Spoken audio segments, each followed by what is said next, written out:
People often ask me in the grocery store, what is the current state of the market? Basically, what we're in and what we've analyzed and what we're seeing is we feel we're in a slightly artificially inflated market here in Orlando, Florida.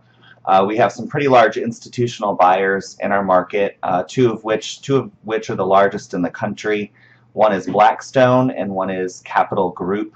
Capital Group I just met with last week.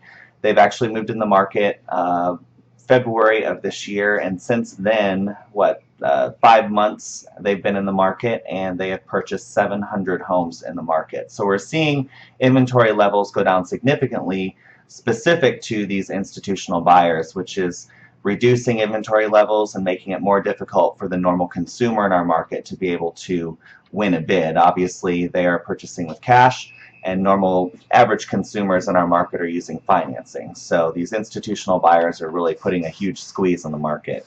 Well, a lot of these institutional buyers are funded by hedge funds. Obviously, hedge funds are relatively high risk funds that are willing to take risk in the market.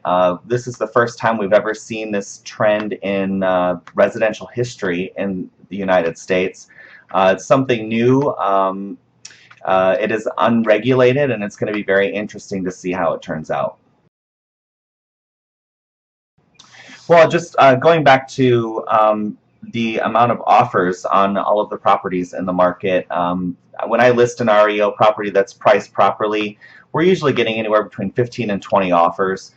Some agents and buyers beware, some agents are using things called escalation clauses. In some cases those are useful. In a lot of cases it really opens you up to a lot of risk as a buyer, so just be careful. If your agent's using an escalation clause, be very, very careful. An escalation clause is essentially an addendum that you include in your offer that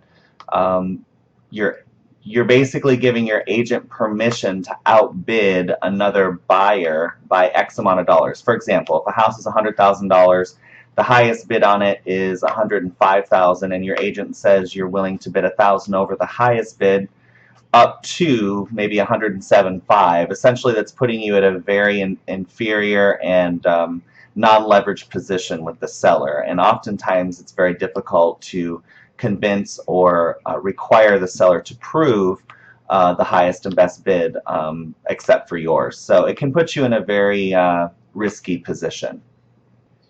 If you are considering selling, we're expecting appreciation rates probably in the single digits over the next 12 months. There has been discussion as to whether or not our economy is truly going to recover. Orlando's been pretty healthy over the last 18 months. We have seen about a 15 to 18% increase in value. If you are looking at selling and you have a little bit of equity in your home, now is probably a great time to get that thing on the market. We're moving into summer. Families are mobile and schools are out of session. Now's the time.